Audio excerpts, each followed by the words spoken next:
respected speaker, I express myself and my party members with sorrow that the society is feeling on the sudden demise of our former member of Youth Parliament and King Sharma, who died in an accident on 15th April 2023.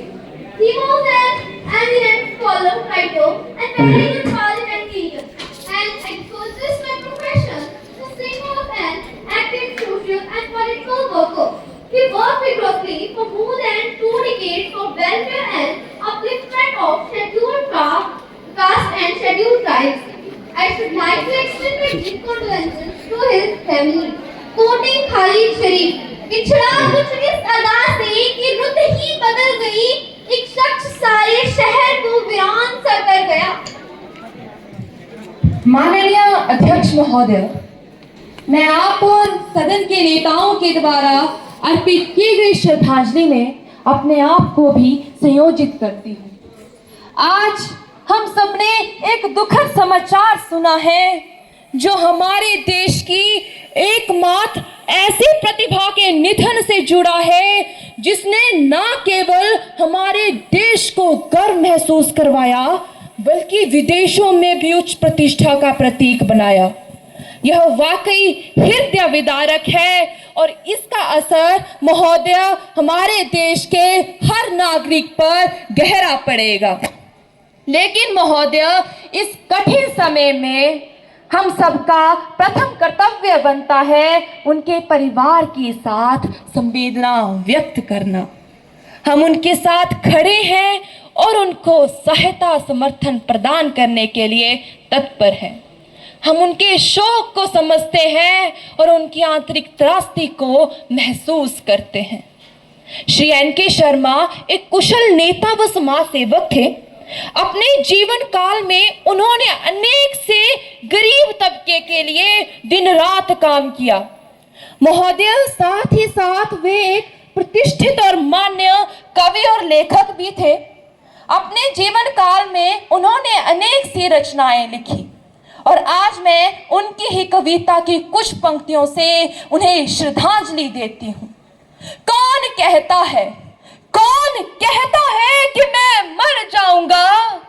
कौन कहता है कि मैं मर जाऊंगा? मैं तो एक दरिया हूँ, समंदर में उतर जाऊंगा, समंदर में उतर जाऊंगा। The house may stand in silence for a while to express our deep sorrow.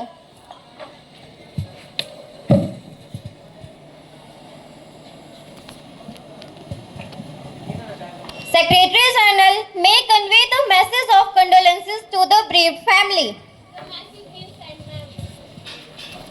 Now Prime Minister to introduce new ministers.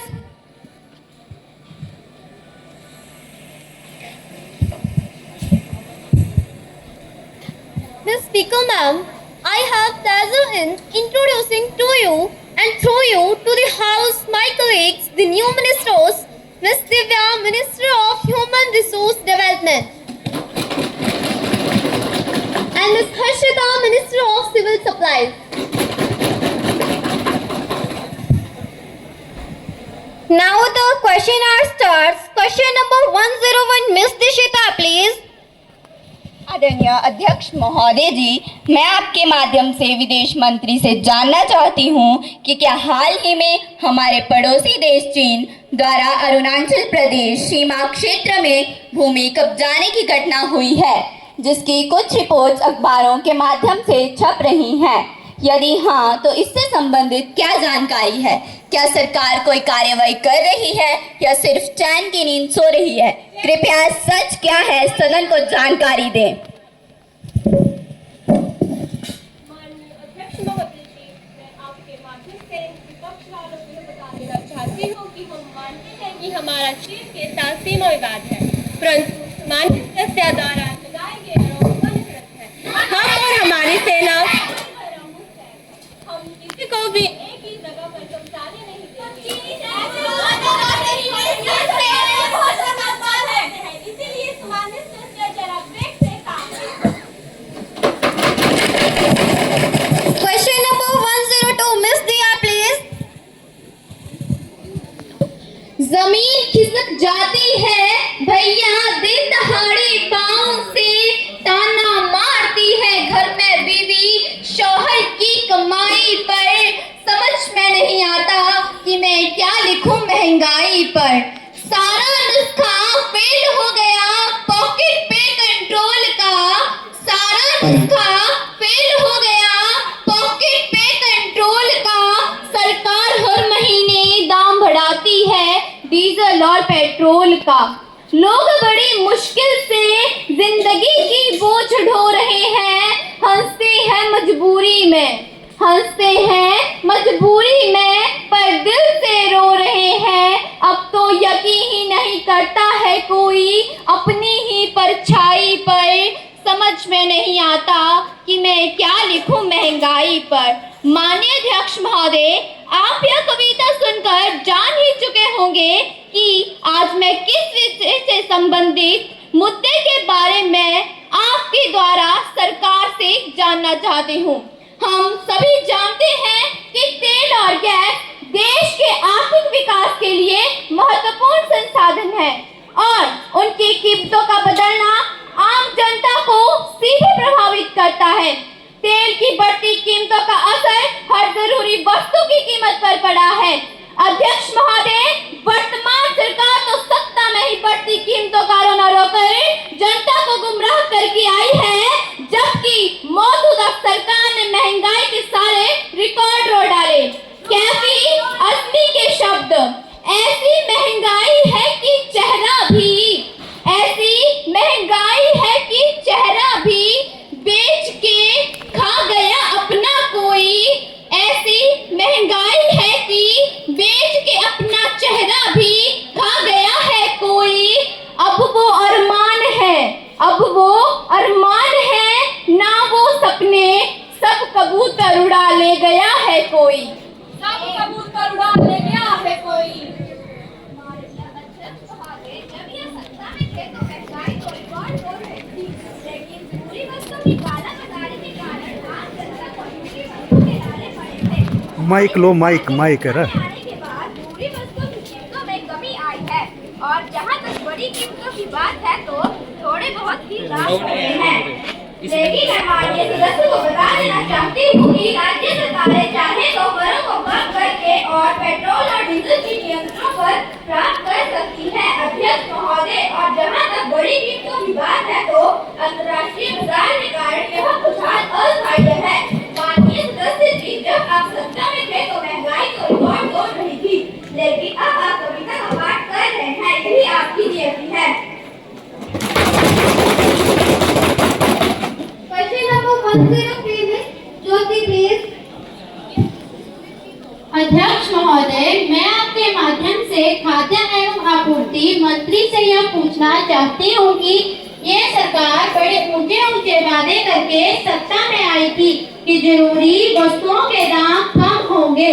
महोदय, विडंबना देखिए, जब से सरकार बनी है जरूरी वस्तुओं के दाम आसमान छू रहे हैं। क्या जरूरी खाद्य वस्तुओं के दाम पर नियंत्रण करने के लिए सरकार के पास कोई नीति है? माननीय अध्यक्ष महोदय, ये सरकार तो काला बाजारी और महंगाई को मुद्दा बनाकर सत्ता में आई है और जिसे नियंत्रित करने में ये सरकार बुरी तरह फेल हुई है। फेल हुई है, फेल हुई है। माननीय अध्यक्ष महोदय, हमारी सरकार की सत्ता में आने के बाद काला बाजारी और मुनाफाखोरी में काफी हद तक लगाम लगाकर जरूरी चीजों के दाम कम करने का प्रयास किया है। अध्यक्ष महोदय, वर्तमान में तो कुछ सब्जियों के दाम बड़े जरूर हैं, लेकिन इसका मुख्य कारण ज्यादा बारिश के कारण फसलों की बर्बादी है। हमने दामों को कम करने का प्रयास किया है और हमने पुरानी सरकार के मुकाबले गरीब जनता तक ज्यादा राशन पहुंचाया है। Question number 104 miss Antima please. माननीय अध्यक्ष महोदय, मैं आपके माध्यम से सरकार से यह जानना चाहती हूँ कि शिक्षा का अधिकार अधिनियम 2009 के तहत 6 से 14 वर्ष के बच्चों की शिक्षा की जिम्मेदारी सरकार की है। यदि यह अधिनियम पूरी तरह से लागू हो गया है तो चाय की दुकानों, खामोदर अन्य जगहों पर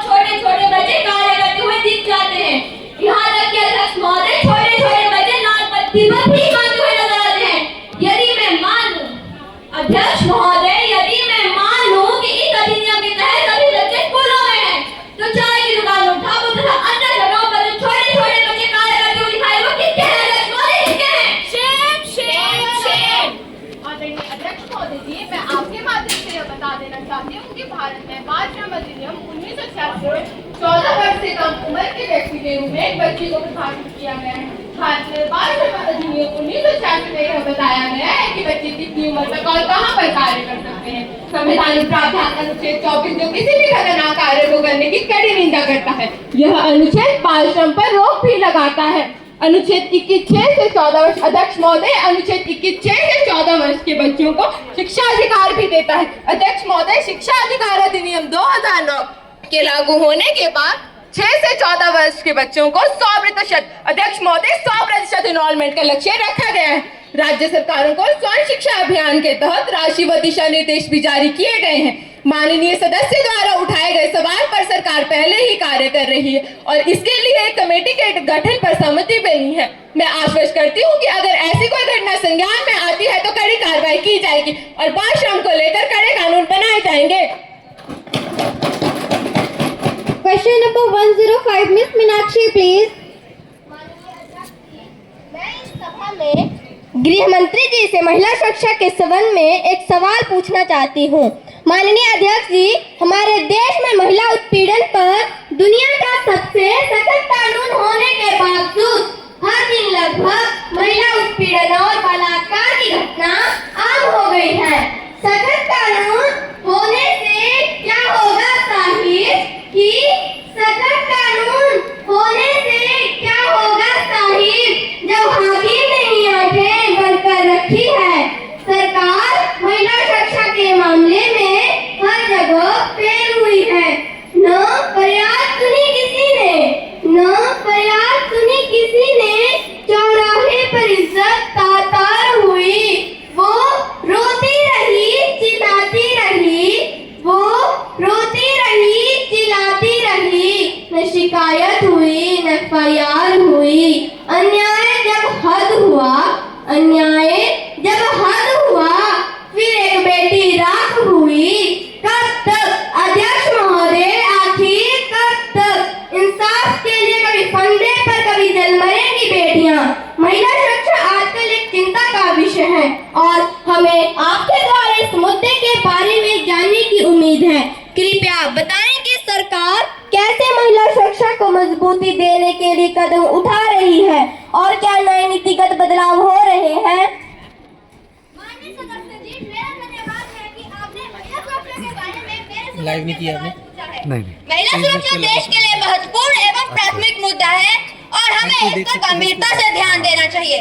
हमारी सरकार महिला सुरक्षा को लेकर सशक्त एवं सक्रिय कदम उठाने के लिए प्रतिबद्ध है। हमने एक संपूर्ण प्रतिष्ठित महिला सुरक्षा नीति बनाई है जिसका एकमात्र उद्देश्य है महिलाओं की सुरक्षा सुनिश्चित करना और उन्हें सुरक्षित माहौल प्रदान करना। हमने तेजी से अद्यतन और सुधार किए गए कानूनों के माध्यम से महिलाओं की सुरक्षा को मजबूती दी है। हमने बेटी बचाओ बेटी पढ़ाओ अभियान के माध्यम से लड़कियों की संख्या में सुधार के लिए भी कदम उठाए हैं और उन्हें शिक्षा और रोजगार के अवसर प्रदान करने के लिए भी कदम उठाए हैं। हमने न्यायिक प्रक्रिया को तेजी से पूरा करने के लिए विशेष न्यायाधीशों की नियुक्ति की है ताकि अपराधियों को जल्दी से जल्दी दंडित किया जा सके। हम समाज में महिलाओं के साथ संवेदनशीलता और जागरूकता को बढ़ाने के लिए भी कई जागरूकता अभियान चला रहे हैं। हमने स्कूलों और कॉलेजों में कई जागरूकता अभियान चलाए हैं ताकि युवा पीढ़ी महिला सुरक्षा के प्रति जागरूक हो सके। हमें इस अभियान में आप सभी के सहयोग की आवश्यकता है ताकि समाज में महिलाओं की सुरक्षा को और मजबूती मिल सके। Any supplementary? माननीय अध्यक्ष महोदय, रेप के लिए दोषी को फांसी जैसी सजा के प्रावधान होने के बावजूद रेप का reported almost every day in each corner of the country. ये साफ साफ दर्शाता है कि औरतों के लिए कानून व्यवस्था के नाम पर ये सरकार और इनके अधीन प्रशासन फेल हुआ है। महोदय, बेटी बचाओ बेटी पढ़ाओ से क्या होगा जब बेटियां सुरक्षित ही नहीं होगी। महोदय, यदि सालों तक कोर्ट में सुनवाई ही नहीं हो तो पीड़ित को न्याय कैसे मिलेगा महोदय, कैसे मिलेगा? Justice delayed, justice delayed is justice denied. ऐसी स्थिति में मेरी ये पंक्तियां बिल्कुल स्टिक बैठती हैं। घर घर चूल्हे में, घर घर चूल्हे में कभी आवरों के नाम पर जला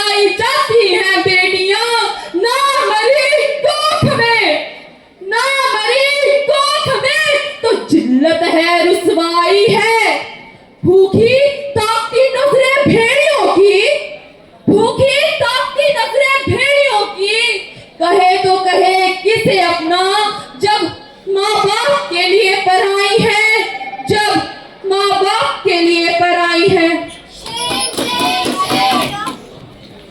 माननीय सदस्य अध्यक्ष जी, वैसे तो मेरे पिछले जवाब में ही इस प्रश्न का जवाब छुपा हुआ था, पर मैं यह स्पष्ट कर दूं कि कानून व्यवस्था राज्य और केंद्र दोनों का मामला है। कुछ ऐसे मामले हमारे संज्ञान में आए थे जिनकी जांच के लिए हमने विशेष न्यायाधीशों की कमेटी का गठन किया है, जो इन सारे मामलों की निष्पक्ष जांच करेगी। और जहां तक बात रही लंबी तारीखों की, तो अब हमारी सरकार ने फैसला लिया है कि अब हर जिले में फास्ट ट्रैक कोर्ट स्थापित किए जाएंगे, ताकि अपराधियों को जल्दी से जल्दी दंडित किया जा सके और पीड़िता को जल्दी से जल्दी न्याय मिल सके। Question number 106, miss Shivangi please. माननीय अध्यक्ष महोदय जी, क्या मानव संसाधन विकास मंत्री यह बताने की कृपा करेंगे कि क्या सरकार का विद्यार्थियों को अनुत्तीर्ण न करने की नीति में संशोधन करने का विचार है? यदि हाँ, तो सरकार ने इस मुद्दे पर अब तक कोई विचार किया है? यदि हाँ, तो तत्संबंधी ब्यौरा क्या है, और यदि नहीं तो इसका कारण क्या है?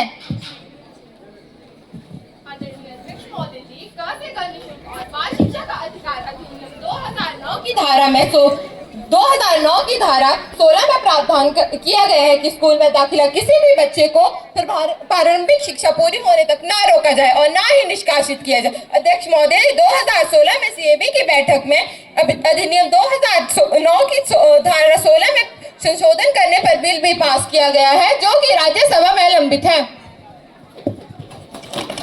Question number 107, miss Pallavi please. Madam Speaker, we got every detail about the river Brahmaputra in Guwahati. But I want to know from the irrigation minister, what are the steps taken by the Department of implement the Ganga Action Plan and to make the holy river Ganga free from pollution? The government has approved Namami Gange project with a budget outlay of ₹22,500 crore. Till 2026, including projects for Namami Gange program was launched in June 2014 for a period up to 31st March 2021 to rejuvenate river Ganga and its tributaries. Now the question hour is over. No more supplementary, please. No more supplementary. No more supplementary, please.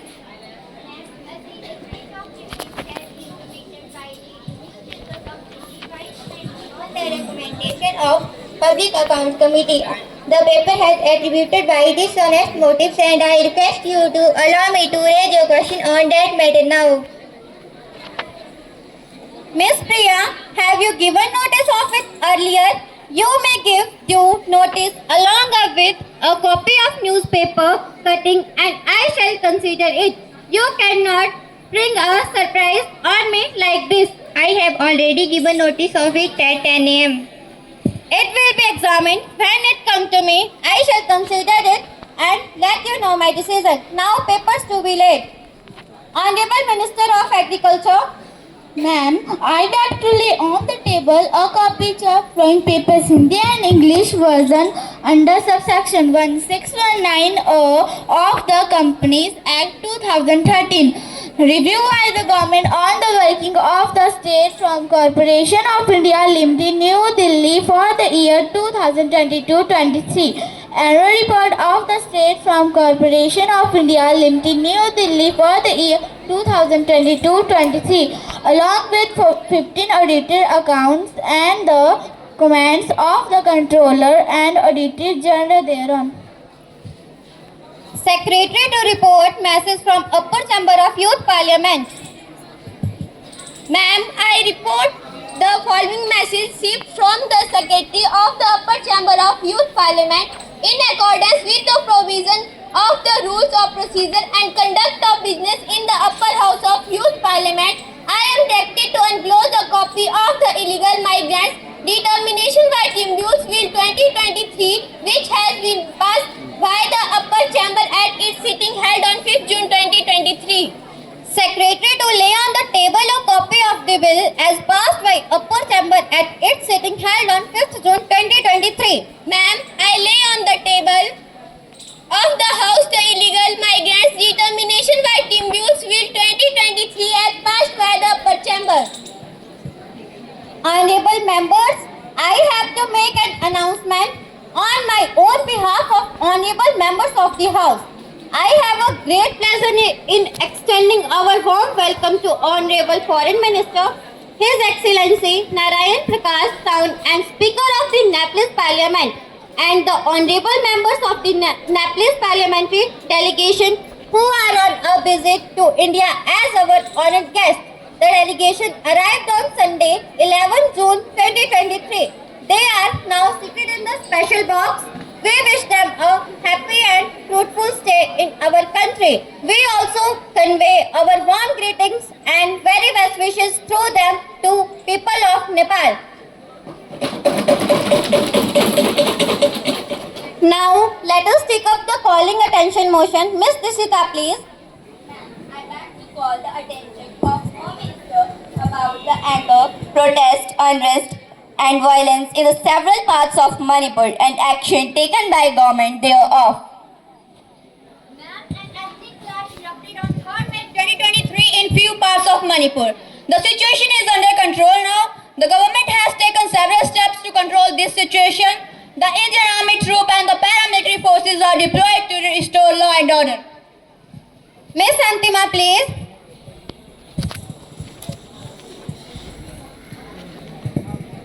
अध्यक्ष महोदय, मणिपुर उच्च न्यायालय के अप्रैल 2023 के निर्णय के अनुसार राज्य सरकार को इस पर कानून बनाने के पूरे निर्देश थे, तो सरकार ने निर्णय लेने में देरी क्यों की और ऐसी परिस्थितियां उत्पन्न होने क्यों दी जिसमें लोगों को अपनी जान माल से हाथ धोना पड़ा?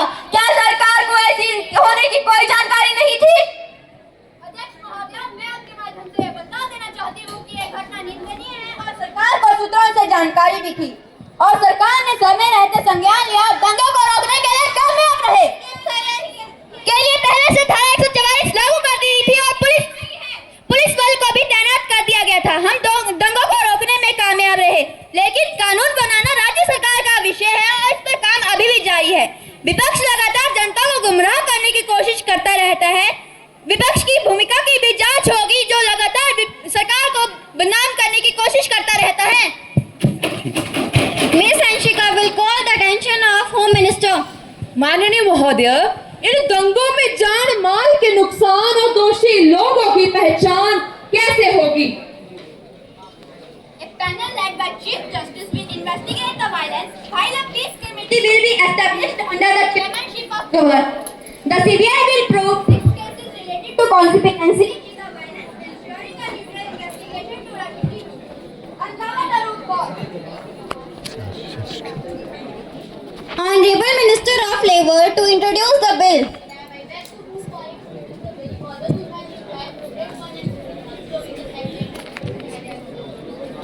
That will be granted to introduce a bill further to amend the Employees Pension Provident Funds and Miscellaneous Provisions Act 1972.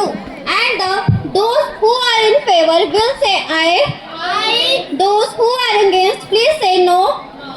I think the ayes have it, the ayes have it, the ayes have it. Leave is granted. I have to inform the House that I have received a notice of motion of no confidence in the Council of Ministers under Rule 198 from Miss Anshika, Leader of Opposition. The motion read as follows: that this House expresses its want of confidence in Council of Ministers. Miss Anshika may please seek the leave of the House. Madam Speaker, I beg to move that His House expresses its want of confidence in the Council of Ministers. It gives me no pleasure to perform this task. The honorable leaders of the House and I have been known each other for 10 years. We are very good friends. I think she knows that I hold her in great regards. All the same, when a harsh duty has to be performed of our country, that is the duty that has to be faced.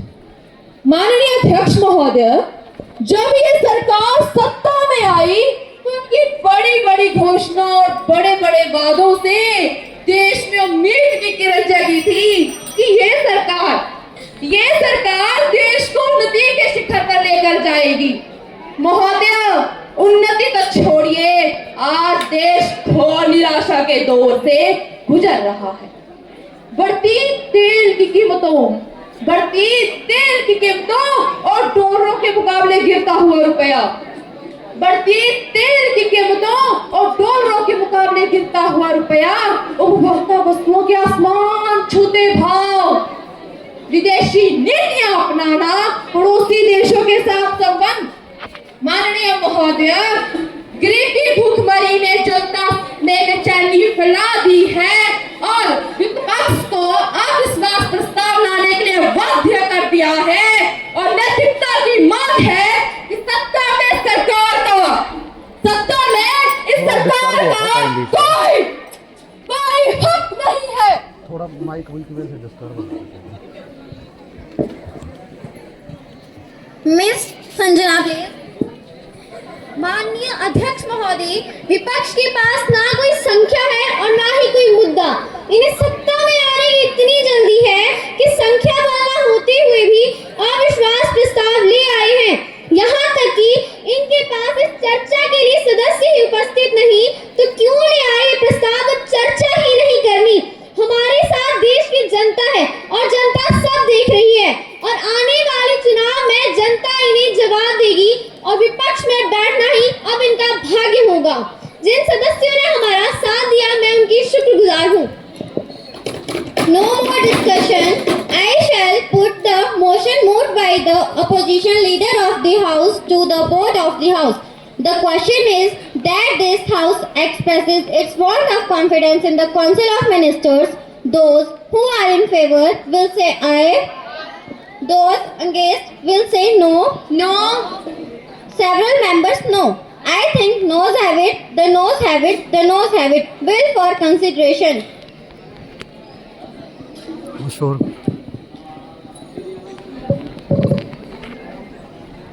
नहीं चलेगी सरकार की तानाशाही नहीं चलेगी।